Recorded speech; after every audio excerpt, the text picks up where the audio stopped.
বাংলা ১৪০০ সাল থেকে সিডনিতে বৈশাখী মেলার যাত্রা শুরু হয়।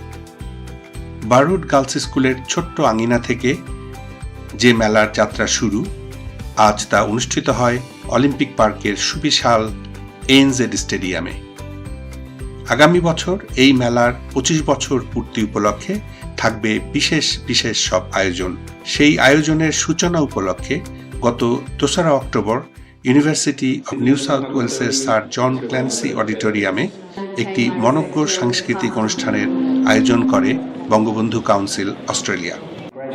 অনুষ্ঠানের শুরুতে ভিডিওর মাধ্যমে এএনজেড স্টেডিয়ামে অনুষ্ঠিত গত বৈশাখী মেলার সাফল্যের জন্য অভিনন্দন এবং আগামী বছর ২৫ বছর পূর্তি অনুষ্ঠানের জন্য শুভেচ্ছা জ্ঞাপন করেন সিডনি অলিম্পিক পার্কের এবং এএনজেড স্টেডিয়ামের operations manager দ্বয়।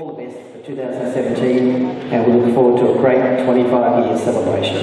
The success of the 2016 Bengali Festival has given us a great platform for being able to help the Bengali community celebrate their very important 25th anniversary festival event.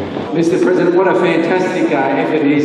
24 years from Burwood High School to 200 people right up to ANZ Stadium. অনুষ্ঠানে আরও বক্তব্য রাখেন new south Wales সংসদ সদস্য Jeff লি এবং Jodi ম্যাকে। তাদের সাথে নিয়ে বেশ নাটকীয়ভাবে ২৫ বছর পূর্তি উদযাপনের যাত্রা শুরু করলেন বঙ্গবন্ধু কাউন্সিল অস্ট্রেলিয়ার সভাপতি জনাব শেখ শামীম।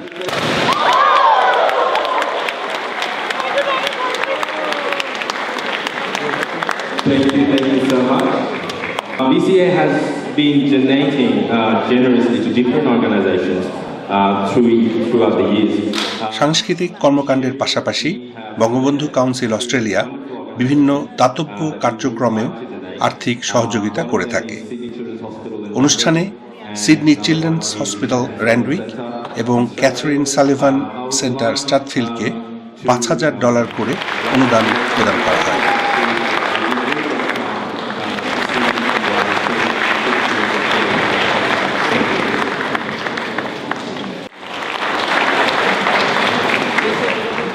আনুষ্ঠানিক পর্বের পর শ্রোতাদের গান শোনাতে মঞ্চে আসেন বাংলাদেশ থেকে আগত শিল্পী পুলক অধিকারী।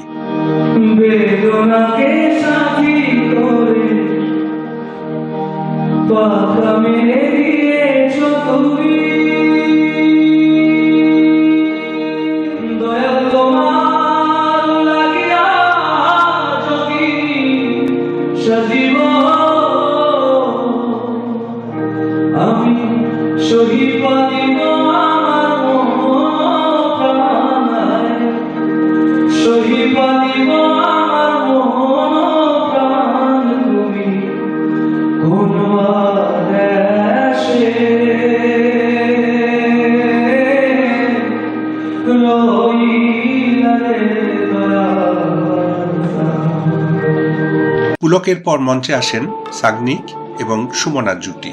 বঙ্গবন্ধুর স্মৃতির উদ্দেশ্যে একটি রবীন্দ্রসঙ্গীত দিয়ে সাগনিক শুরু করেন তার অনুষ্ঠান।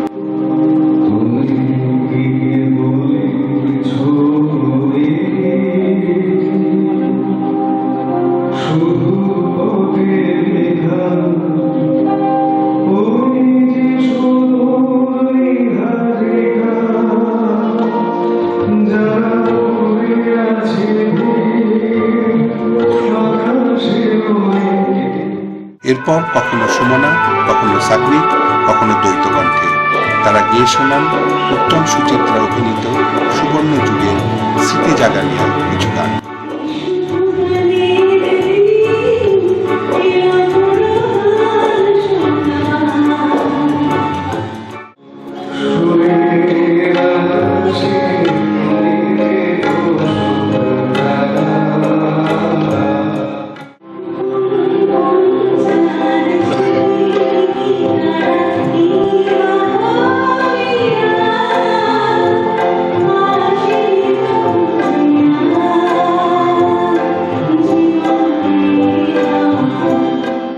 বিরতির সময় বাংলাসিডনি.com-এর পক্ষ থেকে গ্রিন রুমে শিল্পীদের সাথে কথা বললেন মমতাজ রহমান চম্পা।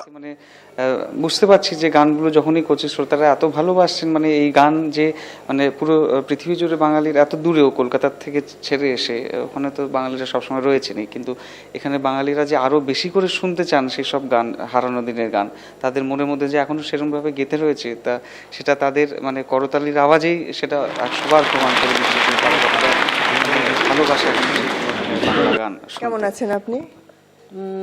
এখন এখানে এসে খুব ভালো আছি। আপনিও কি মেলবোর্নে প্রোগ্রাম করেছেন? আমিও মেলবোর্নে প্রোগ্রাম করেছি। আসলে এই আমাদের এই যেই ট্যুরটা ছিল, এই ট্যুরটা আমাদের ডুয়েট ট্যুর ছিল, মানে শাগনিক আর আমি, কাজেই ও যেখানে প্রোগ্রাম করেছে সেখানে আমিও ছিলাম। খুবই ভালো লাগছে যে এই ধরনের একটা প্রোগ্রামে আসতে পেরেছি, এবং অবশ্যই বঙ্গবন্ধু কাউন্সিলকে আমার পক্ষ থেকে অনেক ধন্যবাদ, শামীম ভাই সহ যারা এর পিছনে আছেন সবাইকে আমি আমার পক্ষ থেকে কৃতজ্ঞতা জানাচ্ছি এত সুন্দর একটা প্রোগ্রামে আমন্ত্রণ করার জন্য।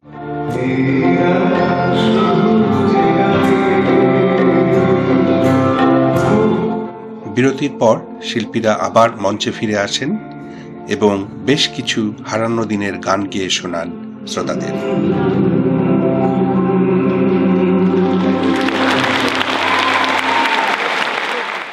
অনুষ্ঠানের শেষাংশে দর্শক এবং শিল্পীদের ধন্যবাদ জ্ঞাপনের সময় সাগনিক সেন সম্পর্কে শেখ শামীম বলেন, এই বাংলার স্বাধীনতার জন্য শত বছর ধরে বহু ত্যাগ, বহু নেতৃত্ব এর পেছনে কাজ করেছেন। আমরা নাম জানি ক্ষুদিরাম, তিতুমির, ইসা খান, নেতাজি, সূর্য সেন।